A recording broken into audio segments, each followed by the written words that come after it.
데살로니가 전서는 바울이 쓴 편지 중에서 가장 이른 시기에 쓴 편지입니다. 그렇다면은 신약 성경 전체에서 아마 가장 먼저 기록한 성경이라고 할 수 있겠습니다. 그래서 가장 초기에 성도들이 어떤 생각을 하고 있었고 바울은 교회에 무엇을 가르쳤는가, 가장 이제 교회의 가장 이른 시기에 교회 상황 그리고 바울의 가르침을 볼 수 있습니다. 데살로니가 전서는 이 성도들이 재림에 대한 소망이 강했습니다. 그런데 교인들 중에는 벌써 이제 죽는 사람들이 있었습니다. 그들이 예수님이 재림을 하지도 않았는데 먼저 죽으니까 죽은 사람들은 어떻게 될 것인가, 그것에 대한 염려가 있었습니다. 그래서 바울은 편지를 쓰면서 죽은 성도들의 운명이 어떠한지를 알려주고자 했습니다. 그 내용이 이제 주로 4장 13절부터 오늘 우리가 읽은 이 본문까지 주님의 재림에 대한 내용을 집중적으로 다루고 있습니다. 앞단락에서는 죽어 있는 성도들이 어떠한가를 알려주고, 오늘 우리가 읽은 본문에서는 그렇다면은 지금 살아있는 성도들은 재림을 어떻게 생각해야 되는가, 그 부분을 가르칩니다. 죽어 있는 성도들에 대해서는 명확하게 4장 16절부터 17, 18절에 이런 내용이 있습니다. 17절을 제가 한번 읽어보겠습니다. 그 후에 우리 살아남은 자들도 그들과 함께 구름 속으로 끌려 올려 공중에서 주를 영접하게 하시리니 그리하여 우리가 항상 주와 함께 있으리라. 그러니까 지금 예수를 믿고 죽어 있는 성도들은 예수님이 오실 때 우리보다 먼저 이제 부활해서 우리를 살아있는 성도들과 함께 이제 만나게 된다라는 이제 이야기를 하고 있습니다. 그러니까 예수님 재림하기 전에 죽은 성도들이 어떻게 될 것인가에 대해서 전혀 염려할 필요가 없다라고 말합니다. 그렇다면은 살아있는 성도들은 어떻게 생각해야 되는가?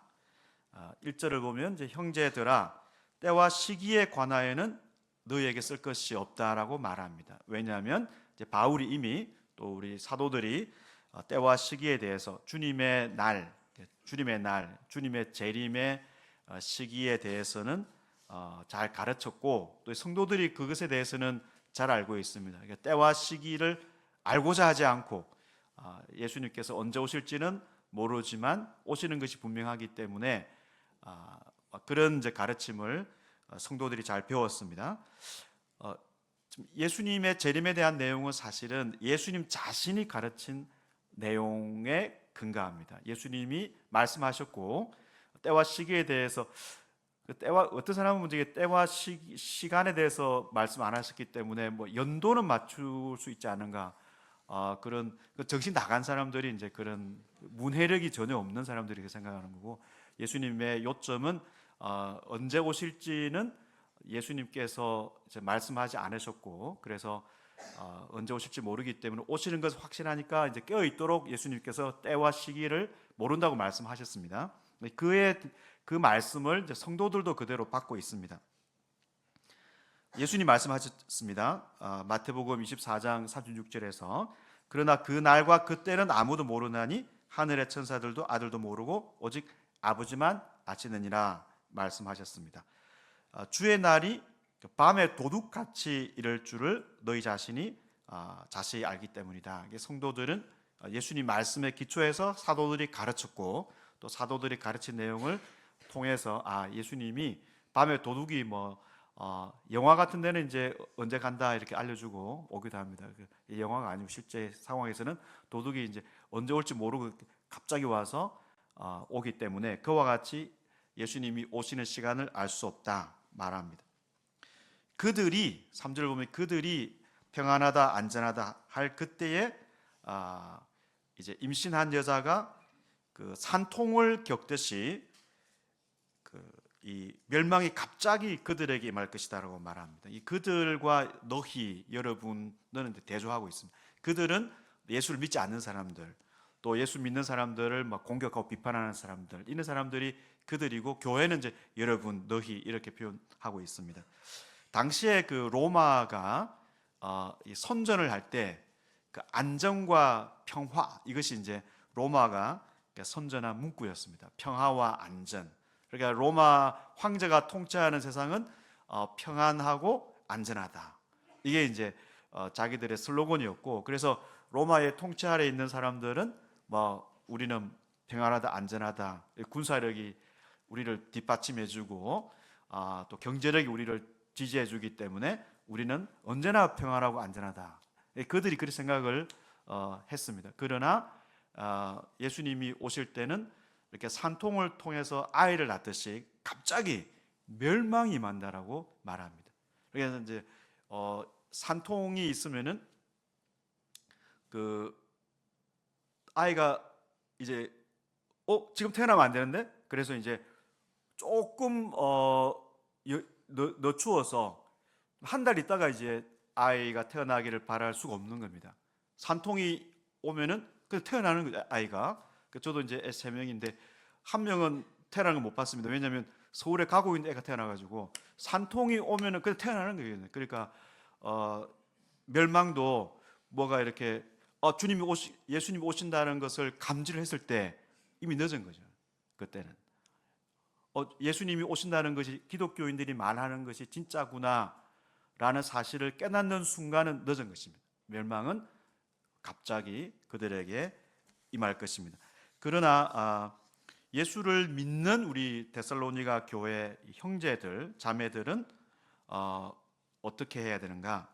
이 성도들은 어둠에 있지 않고 이 빛의 자녀들, 또 낮의 자녀들이기 때문에 그들에게는 주님의 날이 뭐 도둑같이 임하는 것은 아니다라고 말합니다. 시간은 도둑같이 언제 올지 모르지만 이 맞이하는 사람들 입장에서는 우리 성도들은 낮에 속했고 빛에 속했기 때문에 밝게 살아가는 거죠. 그래서 예수님이 오면은 그 낮에 귀한 손님을 맞이하듯이 환영하고 드디어 오시는구나. 그래서 반갑게 이제 맞이하는 것입니다. 그래서 성도들에게는 주님의 오심이 도둑이 뭘 멸망하기 위해서 오는 것처럼 그들에게는 그런 순간이지만, 예수님을 믿는 신자들에게는 낮의 빛 가운데 이렇게 깨어서 신실하게 살아가는 성도들에게는 주님의 오심이 그렇게 너무 무섭고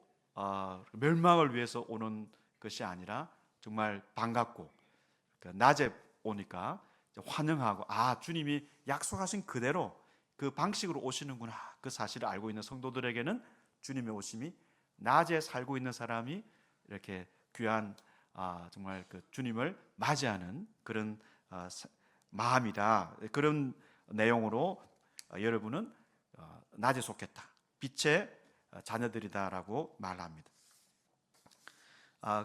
그래서 우리는 다른 이들과 같이 자지 않고 깨어 정신을 차려야 된다고 말합니다. 다른 사람들은 이제 예수를 믿지 않는 사람들, 재림도 믿지 않고, 그러니까 그냥 그들은 밤에 속해서 살아가는 사람과 같습니다. 그러나 이 빛에 또 낮에 속한 사람들은 이렇게 자지 말고라고 말합니다. 이게 잔다는 단어가 뭐 죽은 자를 표현할 때도 사용됩니다. 이렇게 죽은 자들도 자는 자들이라고 하고, 또 이렇게 깨어 있지 않은 상태를 또 잔다고 말하기도 합니다. 여기서는 죽은 자들이 아니라 이렇게 긴장하지 않고 주님이 오신다는 사실을 이제 인정하지 않는 사람들, 그런 사람들은 그냥 자기들의 어떤 사회 체계에 따라서 그냥 안전하게 편안하게 생각하고 있는 것이죠. 그러나 깨어 있는 우리 성도들은 깨어서 정신을 차려야 된다 말하고 있습니다. 근데 이제 반대쪽에 이제 자는 사람들, 긴장하지 않고 자는 사람들은 밤에 자고, 또 취하는 자들은 밤에 취한다. 술을 먹는 사람들을 말합니다. 물론 낮술 먹는 사람도 있지만 대체로 이제 일을 마치고 밤에 술을 마십니다. 그래서 그런 사람들은 이제 오늘 밤에 무슨 일이 일어날지 그냥 모르고 그냥 편안하게 밤에 그냥 자고 밤에 긴장하지 않고 술을 마시고 이렇게 하는데 여러분은 낮에 속한 사람들이기 때문에 깨어서 긴장을 해야 된다라고 이제 말하면서 도대체 그러면은 낮에 속한 사람들이 깨어서 살아가는 삶이 어떤 삶인가를 좀 더 구체적으로 또 세 가지로 말합니다. 하나는 이제 믿음으로 살고 사랑으로 살고 그리고 소망으로 삽니다. 이것을 이제 군인의 갑옷에 이렇게 비유로 말하고 있습니다.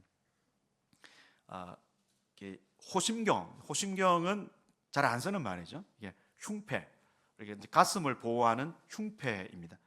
군인의 그 군복의 흉패에는 믿음과 사랑이 이제 사랑이라는 흉패로 무장하고, 그다음에 이제 머리를 보호할 때 투구는 소망이라는 투구를 써야 된다라고 말합니다. 그래서 믿음, 사랑, 소망, 바울이 신자들에게 꼭 필요한 신앙의 요소로 거듭해서 고린도 전서에서도 말하고 또 데살로니 전서에서도 여러 번 말합니다.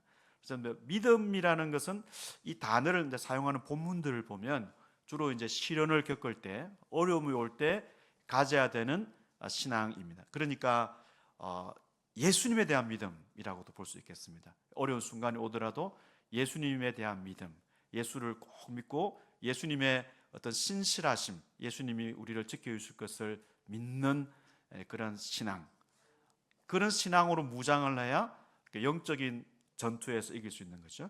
영적인 전투라는 건 사실 그들이 이제 생각하는 거죠. 그들, 예수를 믿지 않는 그들이 생각하는 것처럼 이렇게 어떤 이 세상에서 오는 이 안전, 이 세상의 경제 사회 체계가 주는 평안함, 그런 것에 의존해서 살도록 하는 그런 그런 유혹과 맞서 싸우는 것이 영적 전쟁이라고 볼 수 있겠습니다. 성도들은 그런 말을 듣지 말고 이제 예수님을 이제 믿는 믿음으로 살아야 된다라고 말합니다.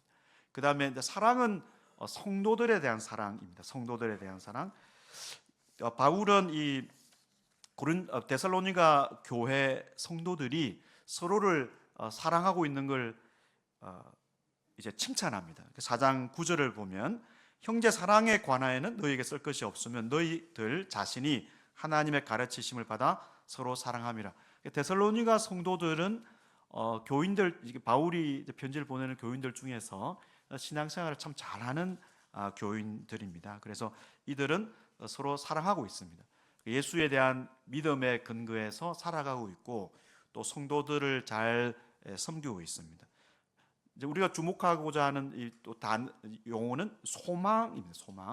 소망은 구원의 소망이라고 이제 소망의 종류를 밝혀주고 있습니다. 구원의 소망. 성도들이 구원을 받았습니다. 예수의 죽음으로 우리가 그 믿음으로 구원을 받았습니다. 그러나 지금 말하는 이 구원은 미래의 구원입니다.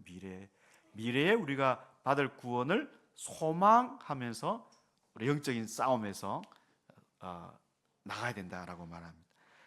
그러면 이 미래 구원이 어떤 것일까? 미래 구원은 우리가 부활하는 것도 미래의 구원에 속하고, 또 10절에 보면은 그와 함께 사는 것, 예수님과 함께 우리가 부활해서 함께 살아가는 그 참으로 감격적인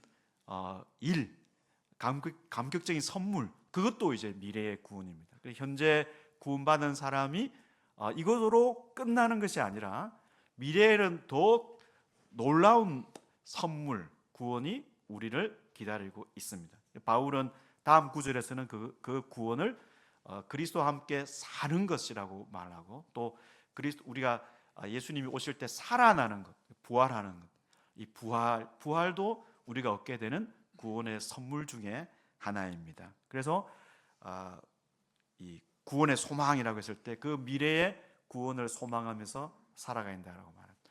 이게 신약 성경을 보면은 미래의 구원의 소망을 뭐 베드로도 강조하고 바울도 강조하고 참 이렇게 서신을 통해서 강조하고 있습니다. 이게 구원이 예수 믿고 내가 그 하나님 자녀가 되었다. 이걸로 구원이 끝난다고 생각하는 사람들은 그냥 뭐 어떻게 보면은 진짜 정신을 차리지 않고 막 살아가는 것 같습니다. 근데 그런 이단도 있죠.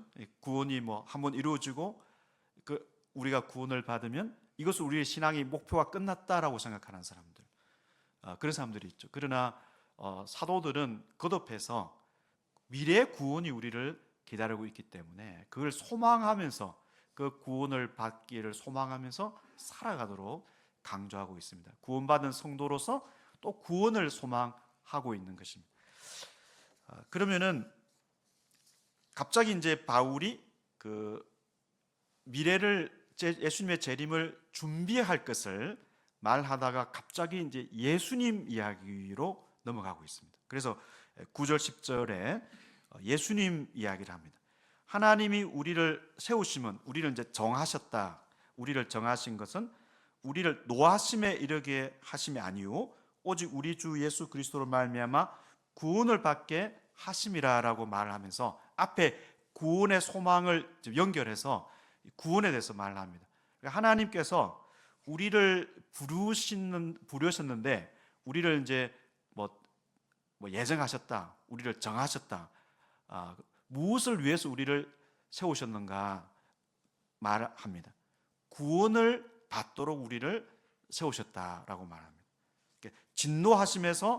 진노하심을 받지 않고 우리의 예수님의 자녀의 하나님의 자녀의 운명이 진노를 받는 것이 아니라 구원을 받는 운명이라는 사실을 말합니다. 그러니까 앞에서는 우리 지금 죽어 있는 예수를 믿고 지금 하늘에 있는 성도들의 운명에 대해서 말했다면 지금 이 장면은 지금 살아있는 성도들이 예수님이 오시면 어떻게 될 것인가를 말합니다. 우리는 구원을 받게 될 것이다 라고 말합니다.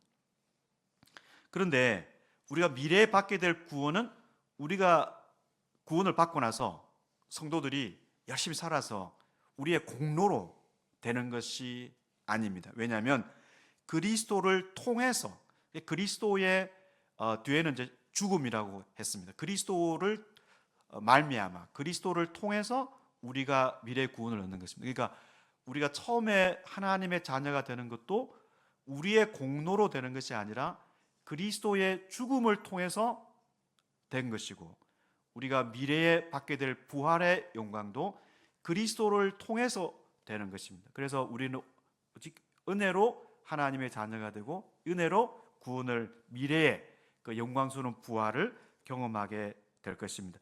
이 부분에서 우리 10절을 같이 보면은 우리를 위하여 예수께서 우리를 위하여 죽으사 우리로 하여금 깨어있든지 자든지 자기와 함께 살게 하라 하셨느니라. 이제 앞에 구절하고 비슷하죠. 우리를 위하여 죽으사, 앞에는 이제 예수 그리스도를 말미암아라고 했는데 구체적으로 예수 그리스도로 말미암다는 것은 예수 그리스도께서 우리를 위하여 죽으신 그 죽음을 통해서 우리가 구원을 지금 소망한다는 것입니다. 진노하시면서 우리를 건지시고 구원을 받도록 우리를 세우셨다라고 말씀했습니다. 그렇다면 이제 진노라는 것은 예수님이 오실 때 지금 최후 심판 재판이 있다는 걸 전제로 지금 이야기를 하고 있습니다. 그러니까 예수님이 오실 때 재판이 있을 것인데 그 재판에서 보상을 받는 쪽이 있고 그 다음에 징벌을 받는 쪽이 있는데 우리는 징벌을 받는, 진노를 받는 쪽이 아니라는 것이죠. 이것을 우리가 이제 칭의라고 합니다. 칭의. 그래서 하나님의 재판대 앞에서 우리가 어렵다고 인정을 받는 것이 칭의라고 하죠. 예수님이 우리를 위하여 죽으심으로 우리는 어렵게 되었고 또 미래에도 어렵게 될 것인데 그 어렵게 되는 말의 다른 표현이 그리스도와 함께 살게 되는 것입니다. 우리를 위하여 죽으셨다. 이게 위하여라는 단어가 대신하다라는 뜻하고 같은 의미로 사용됩니다. 고린도전서 15장 3절에서 바울이 고린도 성도들에게 말했습니다. 부활에 대해서 내가 받은 것을 먼저 너희에게 전하였노니 이는 성경대로 그리스도께서 우리 죄를 위하여 죽으시고, 이 위하여가 우리 죄를 대신해서 죽으셨다.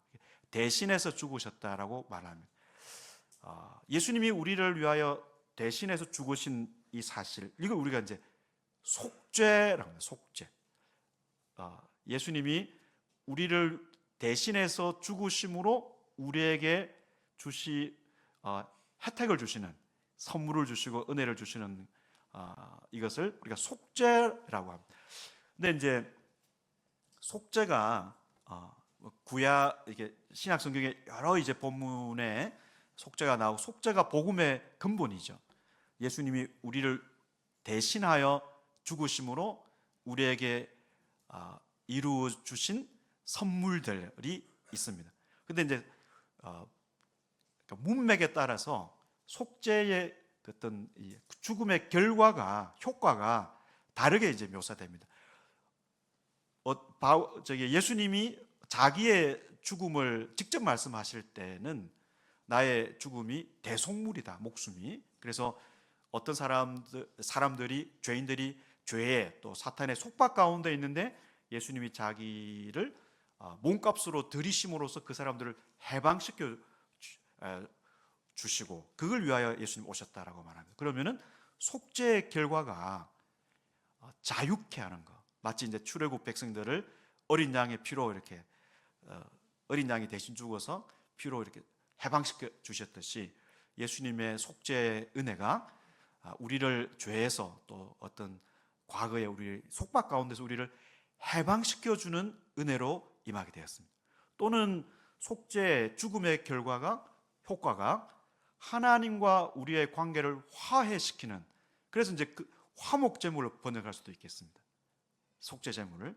그러면은 우리 화해하는 결과가 주어졌다고 할 수도 있고, 또 예수님의 죽음의 결과로 우리의 죄가 이렇게 제거되는, 용서받는 결과도 올 수 있습니다. 이 본문을 보면은 칭의의 선물이 우리에게 주어지게 됩니다.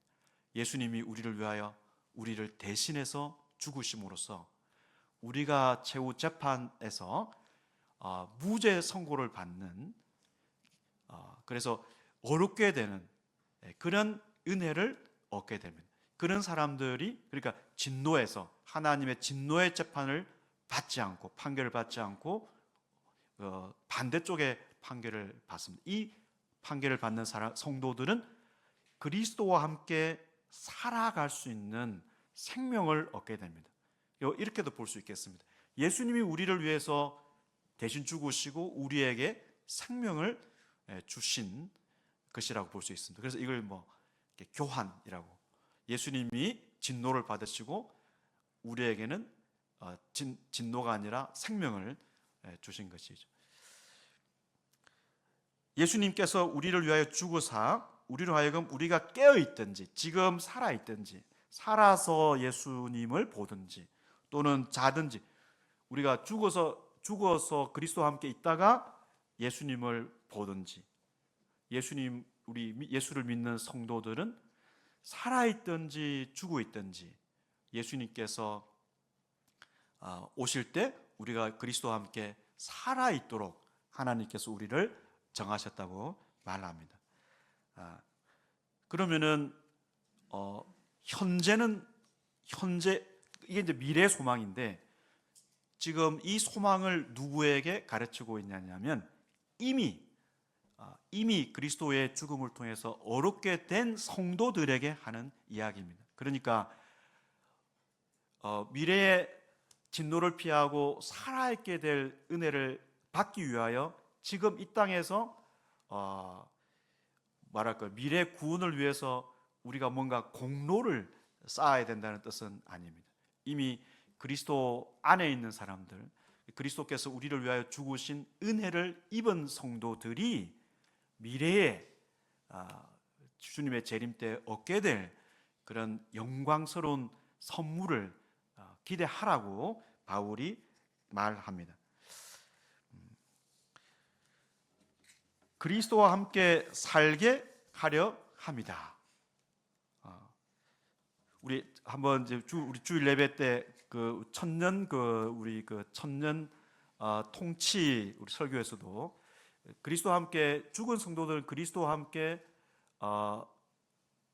죽은 성도들은 살아 있는 것 하늘에 죽은 성도들은 살아 있죠.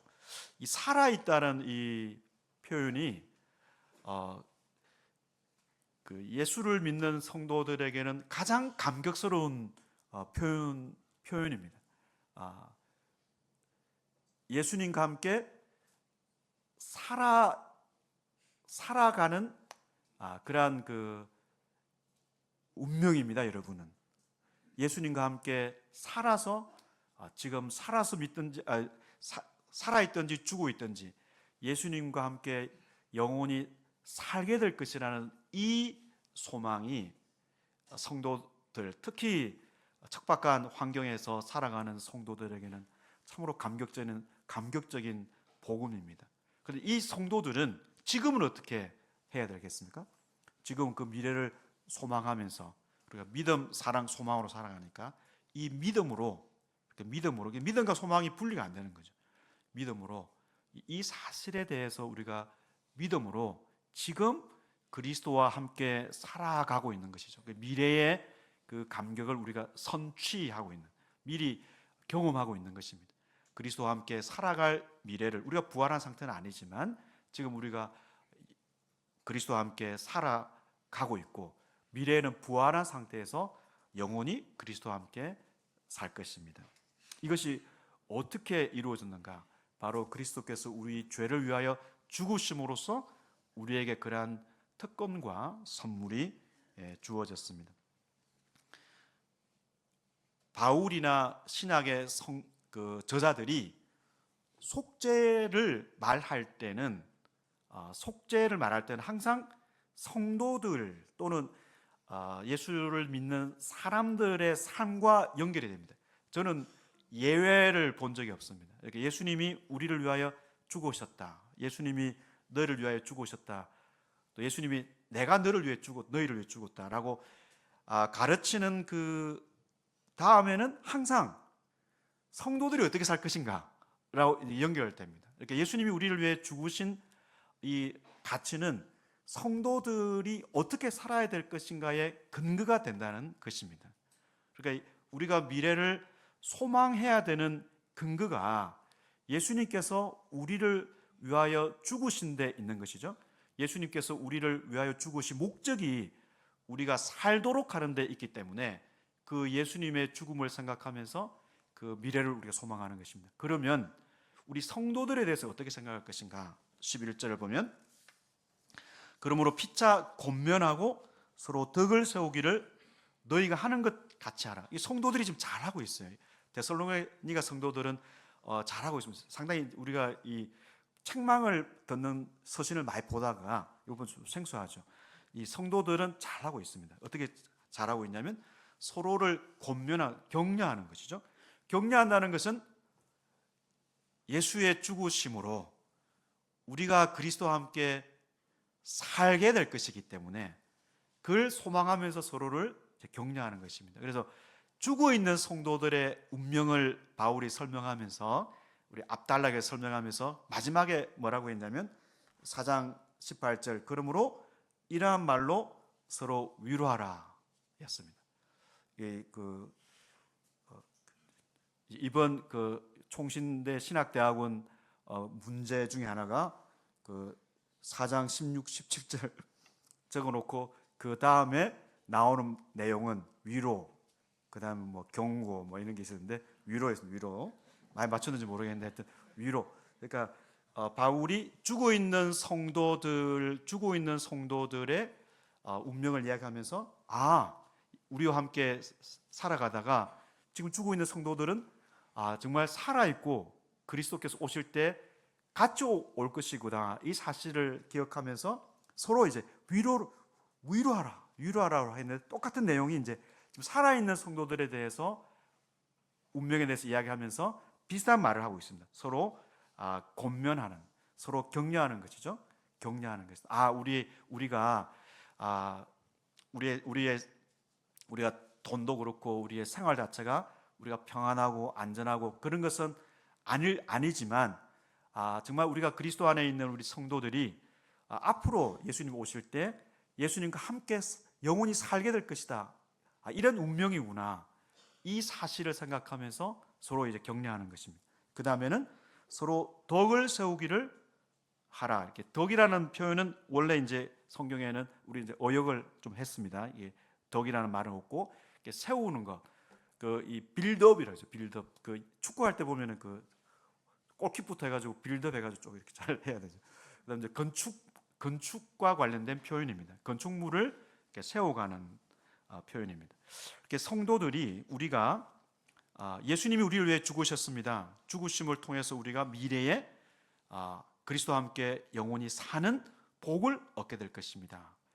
여기서 끝나지 않고 이 사실을 믿는 성도들은 서로를 이렇게 격려하고 서로를 이렇게 세워갑니다. 그러니까 속죄의 은혜가 성도들을 서로 세우는 그런 근거가 됩니다. 그래서 우리가 그런 미래의 선물을 받게 될 신자들로서 그럼 이 땅에 우리에게 안전을 약속해 주는 것을 우리가 의존하지 말고 하나님께서 우리에게 약속하신 미래의 그 소망을 생각하면서 우리가 인내하면서 살아갑시다. 그러면서 성도들을 격려하고 또 믿음이 약해진 성도들이 있다면 다시 그 예수님 우리를 위해서 이루신 일을 또 다시 반복시켜 주면서 다시 믿음을 일어설 수 있도록 하고, 또 예수님께서 우리를 위하여 베푸신 사랑을 생각하면서 또 성도들에게 또 사랑을 나누고, 또 무엇보다도 미래의 구원을 생각하면서 우리가 그 소망 가운데 서로를 또 격려하고, 그러다 보면은 교회가 성도들이 서로 이렇게 무너지지 않고 서로 세워가면서 이 건물이니까 이 교회가 더 탄탄하게 되고 교회가 더 이렇게 견고하게 빌드업을 잘하게 되겠습니다. 그래서 오늘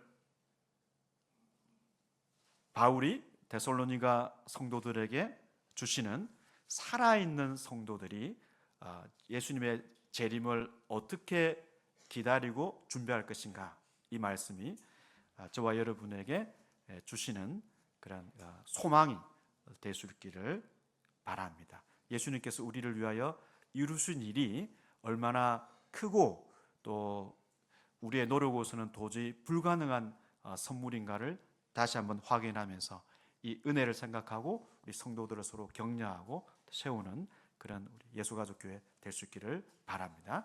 기도하겠습니다. 하나님, 오늘 이 말씀대로 우리가 받은 구원의 은혜를 다시 한번 생각하고 묵상하면서 또 우리 옆을 향해서는 우리 성도들에게 믿음과 또 사랑과 소망으로 서로를 격려하고 세워가는 그런 재림의 공동체 교회가 되게 도와주옵소서. 예수님의 이름으로 기도합니다. 아멘.